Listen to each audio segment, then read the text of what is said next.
संख्या में यहाँ आए और यहाँ आकर आपने अनीता जी का, भाई राजेश जी का कांग्रेस संदेश यात्रा में शामिल होकर हम सबका साहस बढ़ाया।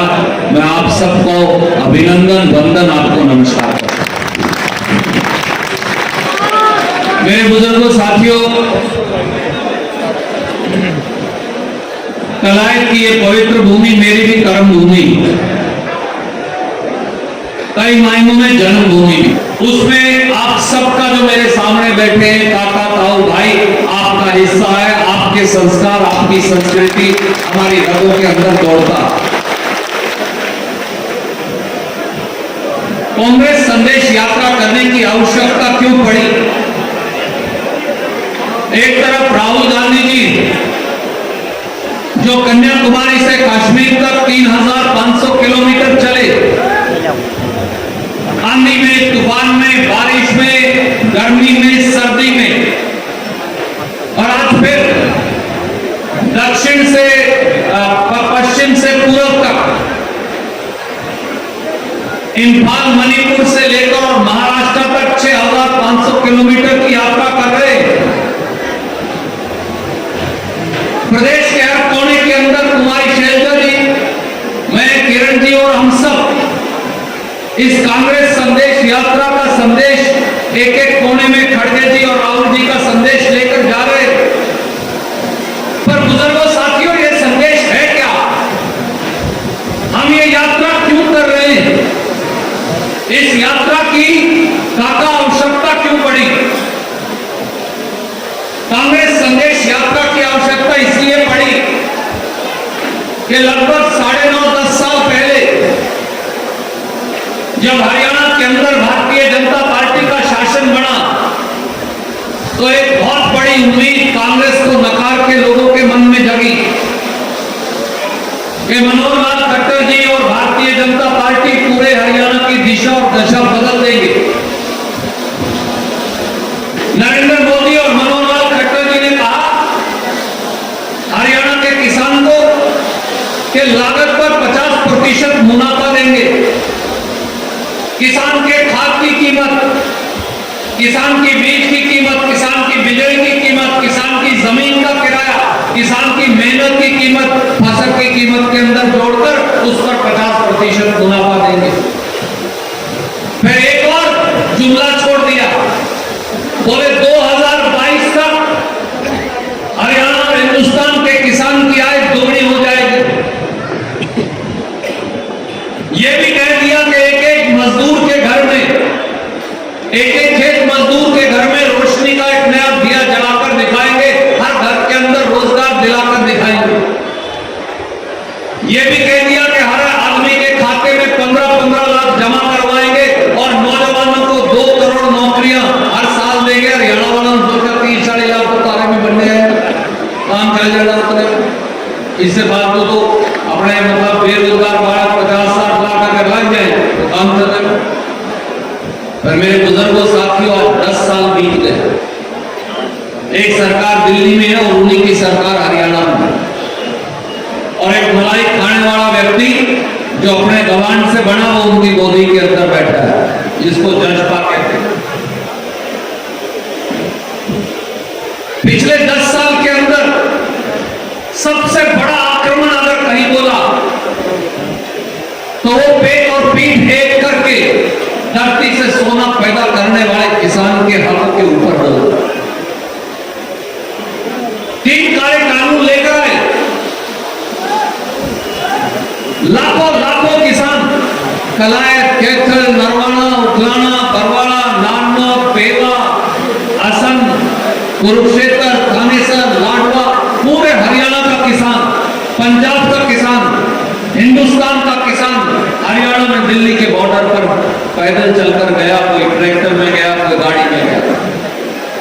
दिल्ली के शासक के दरवाजे पर दस्तखत देने, दिल्ली के राजा से न्याय मांगने किसान के लिए, उसके फसल की कीमत मांगने, भीख मांगने नहीं। मनोहर लाल खट्टर और दुष्यंत चौटाला ने उन लाखों किसानों के रास्ते में हरियाणा के बॉर्डर के ऊपर रोड़े बिछा दिए, बड़े बड़े सीमेंट के बोल्डर लगा दिए, नश्कर लगा दिए, पुलिस के हमले लगा दिए, तोप और बंदूकें की और संगीने पुलिस की लगा दी और कहा हिंदुस्तान और हरियाणा का किसान अपने देश की राजधानी के अंदर न्याय मांगने नहीं जा सकता, देश के प्रधानमंत्री से मिलने नहीं जा सकता। किसान ने फिर भी शांति प्रिय तरीका अपनाया, ना हमने बैरियर तोड़े, ना हमने किसी को मारा, ना किसी का नुकसान किया, वही धरने पर बैठ गए। 1 साल से अधिक वो धरना चला क्योंकि किसान के खेत के अंदर मुट्ठी भर उद्योगपतियों को पूरे हिंदुस्तान की खेती की जमीन बेचकर गुलाम बनाने के षड्यंत्र के खिलाफ वो धरना था। 700 किसान शहीद हो गए, आए दिन एक लाश घर आया करती थी। आज फलां की मौत हो गई, आज फलां किसान शहीद हो गया, आज फलां खेत मजदूर शहीद हो गया, आज फलां बहन का सिंदूर मिट गया, आज फलां के बच्चों के सर से साया उठ गया, आज फलां की बहन जो है उसके राखी बांधने वाला कोई नहीं रहा। परंतु हरियाणा और दिल्ली की सल्तनत में बैठे हुए भारतीय जनता पार्टी के शासकों को दया नहीं है। आपकी ताकत थी कि दिल्ली की सरकार को, हरियाणा की सरकार को आपकी ड्योढ़ी पर झुकना पड़ा। ये ताकत थी जो हमारे सामने बैठी है।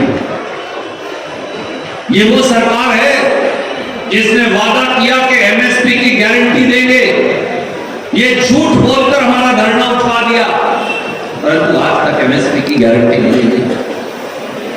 हिंदुस्तान और हरियाणा की सरकार वो सरकार है जिसने खेती पर टैक्स लगा दिया। चाहे सही नहीं कि तेरे खाद के ऊपर 5% जीएसटी है, मंडी के हमारे भाई और साथी यहां बैठे हैं, सुन रहे हैं, उनसे पूछ लीजिए। आपकी कीटनाशक दवाई पर 18% जीएसटी, आपके ट्रैक्टर पर 12% जीएसटी, खेती के सारे उपकरणों पर 12% जीएसटी। 75 साल में किसी की हिम्मत नहीं हुई, हमारी सरकार भी थी और सरकारें भी आई, किसी की हिम्मत नहीं हुई कि तेरे खेती के ऊपर, किसान के ऊपर जीएसटी लगा दे। ओम प्रकाश चौटाला की जालिम सरकार भी नहीं कर सकी, परंतु दुष्यंत चौटाला, मनोहर लाल खट्टर और नरेंद्र मोदी ने आपकी खेती के ऊपर 56 रुपया लीटर डीजल हुआ करता था जब कांग्रेस का राज था, आज वही डीजल 85, 90, 95 रुपए लीटर तक पहुंच गया। 71 रुपया लीटर पेट्रोल का भाव हुआ करता था 10 साल पहले जब कांग्रेस का राज था, आज वही पेट्रोल 100 टपके 105 तक जाके 100 और 105 के बीच में घूमता रहता है।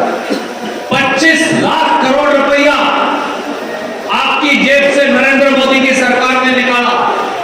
42,000 करोड़ रुपया पेट्रोल और डीजल पर टैक्स लगा के मनोहर लाल खट्टर और दुष्यंत चौटाला ने निकाला। क्या वो जवाब दे सकते हैं कि इसके बाद भी क्या वो आपकी वोट के अधिकारी हैं? इसलिए हम ये न्याय यात्रा लेकर आए। मैं एक बात और कहकर मेरी वाणी को विराम दूंगा, बातें कही है बताने वाली और शैलजा जी बताई। दूसरा हमला किस पर बोला? दूसरा हमला इस सरकार ने बोल रखा हमारे बच्चों पर। श्वेता डोलजी यहां खड़ी नौजवानों के लिए लगातार लड़ती। हमारे जो बच्चे हैं वो गुणी हैं, काबिल हैं, शिक्षित हैं, पर उनके लिए आज रोजगार नहीं, नौकरी नहीं। ये तो फौजी मेरा भाई फौज के अंदर है, फौज के अंदर नौकरी करके आए, ये फौजी की बेटी है मेरी बहन, परंतु आज क्या करने लग रहे हैं? पहली बार हिंदुस्तान में किसी दुनिया के किसी देश में ठेके पर फौज लगाने लग गए। 4 साल के लिए फौजी भर्ती करेगा, 4 साल के लिए फौजी भर्ती करने लग रहे। 1.5 लाख नौकरियां जो कोरोना के समय से पक्की फौज में लगनी थी उन बच्चों को भी नहीं लगा, 4-4 साल के लिए लगाया। मैं आज आपसे पूछता हूं, आपका बेटा, आपका भाई, जब आप किसी नौजवान को स्टेन गन चलाने की ट्रेनिंग दोगे, उसको तोप चलानी आएगी, बम बनाने आएंगे, गोले चलाने आएंगे, AK-47 चलानी आएगी, 4 साल के बाद आप उसे घर भेज देना, वो भूखे पेट क्या करेगा? वो बच्चा 18 साल की उम्र में जो भर्ती होगा, जो इस समय होने लग रहे 2 साल बाद बच्चे वापस आने शुरू हो जाएंगे। अभी तो 1 साल ही हुआ, 2-3 साल में आने शुरू हो जाए। 22 और 23 की उम्र में जब भी नहीं हुई होगी, वो बच्चे जब वापस आएंगे अपने, वो क्या करेंगे? उसको पिस्तौल चलानी आती होगी, उसे AK-47 चलानी आती होगी, उसे तोप चलानी आती होगी, उसे बम बनाना आता होगा, और उसके पास रोटी नहीं होगी। बच्चा वो क्या करेगा? आप समाज में हमारे बच्चों को कहां धकेलने की कोशिश कर रहे हो खट्टर साहब? नरेंद्र मोदी जी क्या इस बात का जवाब दोगे? 47 पेपर लीक हो गए, सारे पेपर मंडी के अंदर बिकते। हमारे बच्चे जब नौकरी मांगने जाते वो नौकरी नहीं मिलती, क्योंकि HPSC Hera ferry service commission बन गया, और HSSC वो क्या बन गया? हरियाणा सर्विस सेल काउंटर बन गया। HPSC और HSSC भ्रष्टाचार के अड्डे। शैलजा जी कांग्रेस की अध्यक्षा थी, इन्होंने, मैंने, हम सारे साथियों ने HPSC का घेराव किया, वहां से करोड़ों रुपए की अटैचियां निकली, करोड़ों रुपए की अटैचियां निकली। मैं आपसे पूछता हूं, आपका बेटा और भाई, आपका गवांडी, HPSC में करोड़ों रुपए की अटैचियां किस लिए आई? रिश्वत की नौकरी के पैसे नौकरियां बेचने लग रहे थे मंडी लगाकर, आपके बेटा और बेटी की नौकरी बेचने लगे। तो हमारे बच्चे जाएंगे कहां? बहन जी, ये पूरा इलाका वैसे तो बुखलाना, नरवाना, कलायत, कैथल एक इलाका, इसलिए आप इस इलाके की बाशिंदे, मैं मानता हूं कि आप दोनों इसी इलाके के बाशिंदे। अपने काका, ताऊ, दादा, पिता, चाहे दलबीर सिंह, चाहे शमशेर सिंह, उन्होंने इसी इलाके की राजनीति की, इसी इलाके से उन्हें सम्मान मिला। परंतु हमारे बच्चे करें क्या? 250 आइलेट्स के सेंटर तो कैथल में खुले हुए हैं। जो बच्चे पढ़े लिखे, जिसके तो डबड़ी बनने आती है, पहले हमारे बच्चे विदेश जब जाते थे तो अफसर लगकर जाया करते थे, अब हमारे बच्चे डोंकी के रूट से जाया करते हैं। ये इस देश का दुर्भाग्य हो गया। डोंकी रूट से हमारे बच्चों को जाना पड़ता है, हमारी लड़कियों को जाना पड़ता है, लड़कों के साथ साथ बेटियां भी जाना करती हैं। एक एक गांव से, कोई गांव उठा के देख लीजिए, कलायत कैथल का, कुंडरी का, दुलची का, कोई गांव उठा के देख लीजिए, 50 बच्चे, 60 बच्चे, 70 बच्चे विदेश चले गए। अपने पड़ोस में नरुखेड़ी गांव पड़ता है करनाल में, बिल्कुल गंवार जाता। आज गोगी भाई आए नहीं है वहां से, MLA हसन से 30 लाख रुपए देके डोंकी से विदेश गया, 40 लाख रुपए देके घर वाले उसकी लाश लेकर आए घर से। उसकी बेवा ये पूछती है मेरा क्या कसूर है? उसके 2 बालक है छोटे छोटे, वो पूछे हमारा कसूर क्या है? 30 लाख रुपये देके डोंकी से विदेश गया, वहां पार नहीं कर पाया, वहीं मर गया, 40 लाख में उसकी लाश उठ गया है। हमारे बच्चे पहली बार आपने वीडियो देखा होगा, मनोहर लाल खट्टर जी, दुष्यंत चौटाला जी, हमारे बालकों को आप तो नौकरी देते नहीं, अब क्या कह रहे हैं?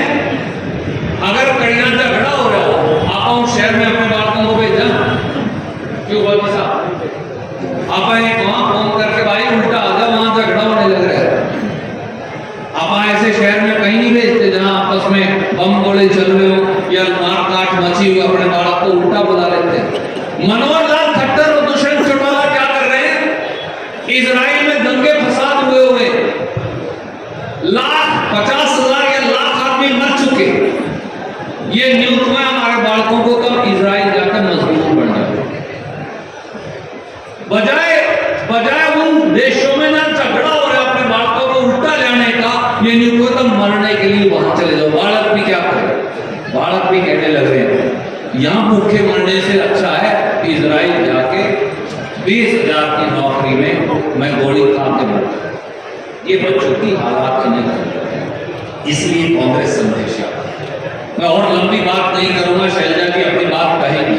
मैं आपको केवल साथियों एक ही बात कहता हूं, मेरे बुजुर्गों, काका, ताऊ, भाइयों, मारोगे हमको फिर बिता रहे हैं, रखोगे फिर बिता रहे हैं, अपना मारा काम दे। कुमारी शैलजा या रणदीप सिंह सुरजेवाला किसी पद की लड़ाई नहीं लड़ रहे। हम राहुल गांधी जी का, खड़गे साहब का संदेश लेकर चले, कांग्रेस पार्टी का झंडा लेकर।